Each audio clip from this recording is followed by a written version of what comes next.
Le lactaire délicieux, Lactarius deliciosus, on appelle aussi safrané ou catalan. C'est un comestible réputé qui est très recherché, plutôt dans les régions méridionales. Il ne pousse que sous pin. Les espèces poussant sous sapin ou épicéa devront être rejetées. Ce sont des sosies, quasiment sosies, mais qui sont moins digestes. Le lactaire délicieux est un champignon automnal qu'on peut croiser à la fin de l'été, si les pluies ont été assez abondantes, et dès le début de l'automne.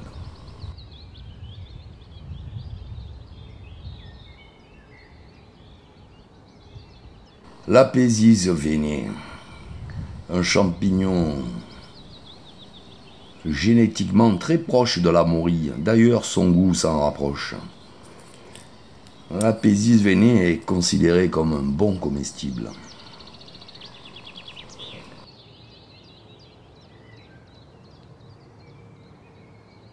Elle aime pousser dans les lieux humides et sur les spots à morille. C'est un comestible apprécié qui se rapproche un peu en goût de la morille. Donc. On la trouvera au printemps sur des sols frais et riches en humus, sous feuillus. La chair est blanchâtre et fragile, cassante.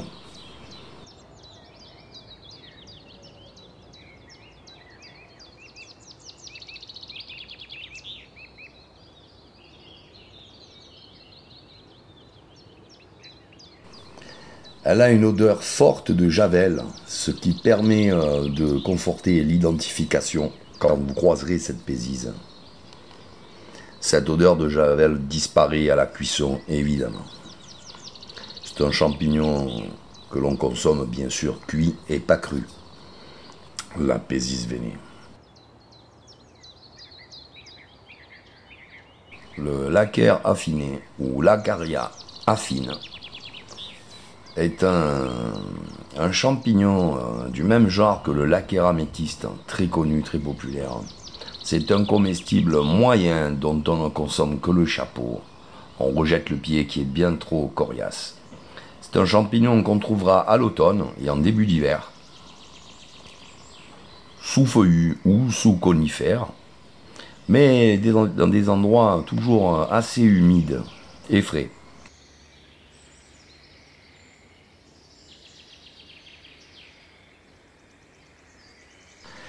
Il est très proche du Laccaire laqué, dont il n'est qu'une variété, en fait. Le Laccaire laqué aussi a les mêmes propriétés au niveau de la comestibilité et du goût. Comestible, mais peu d'intérêt.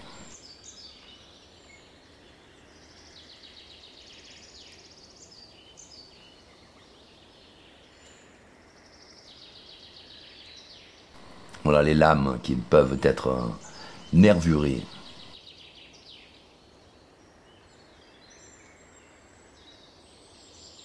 Voilà, ici, il s'agit d'une autre récolte, des exemplaires beaucoup plus chétifs, plus grêles, qui ont poussé dans un autre biotope, dans un autre lieu.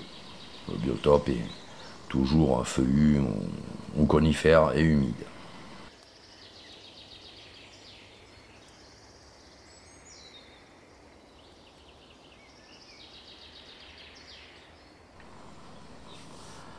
Le Clitocybe géotrope, appelé aussi tête de moine. Il s'agit d'un bon comestible que l'on rencontrera au début de l'automne. Du début jusqu'à la fin de l'automne et parfois même jusqu'à la moitié de l'hiver. Son habitat est sous feuillus, surtout sur les sols calcaires. Il aime particulièrement la présence des chênes.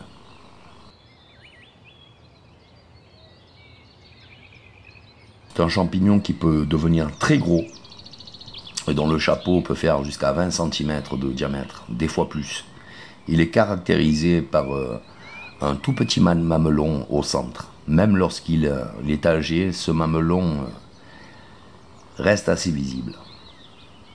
Le pied est très costaud, mais très coriace aussi, donc on le retire et on ne consomme que les chapeaux,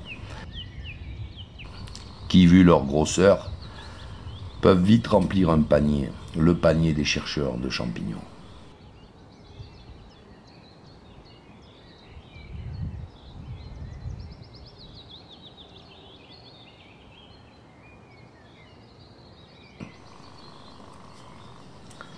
La chanterelle jaune, Craterellus lutescens, c'est un très très bon comestible.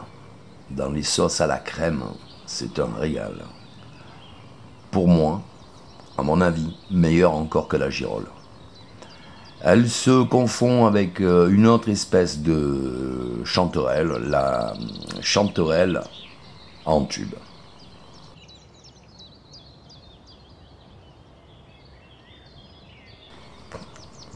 Cette dernière est quasiment aussi bonne, il y a très peu de différence niveau goût, mais celle-ci, la jaune, est la meilleure, est dite comme étant la meilleure.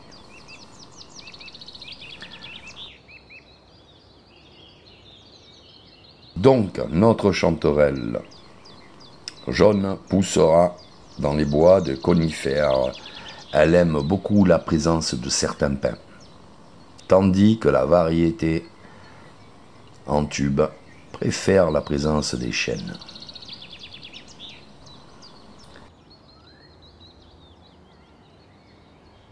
On trouve la chanterelle à la fin de l'automne et elle peut perdurer jusqu'au mois de janvier.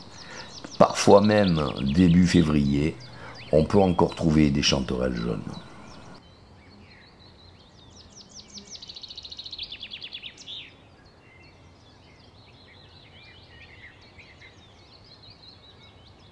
Voici l'hygrophore russule, Hygrophorus russula. Il s'agit d'un comestible correct que l'on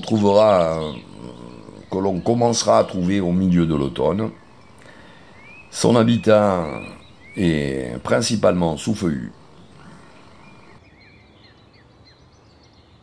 Il est plus abondant dans les régions du sud de l'Europe en général. Il est assez recherché par les connaisseurs. On l'appelle aussi vinacier. Ses lames rougissent à maturité, comme on peut le voir ici. Elles se tachent de traînées vineuses.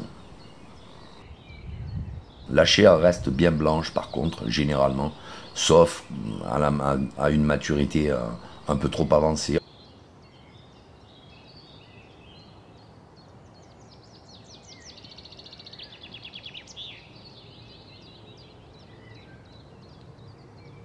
Voici la verpe conique, Verpa digitaliformis, très proche de la verpe de Bohême. Dans tous les cas, on consomme le chapeau uniquement, qui rappelle de très très loin un peu la morille. C'est un champignon printanier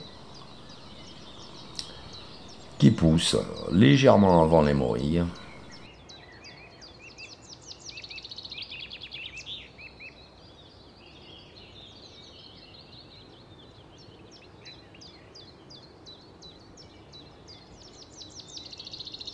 On rejettera cependant le pied trop coriace. Le chapeau reste comestible moyen. Elle aime les lieux humides.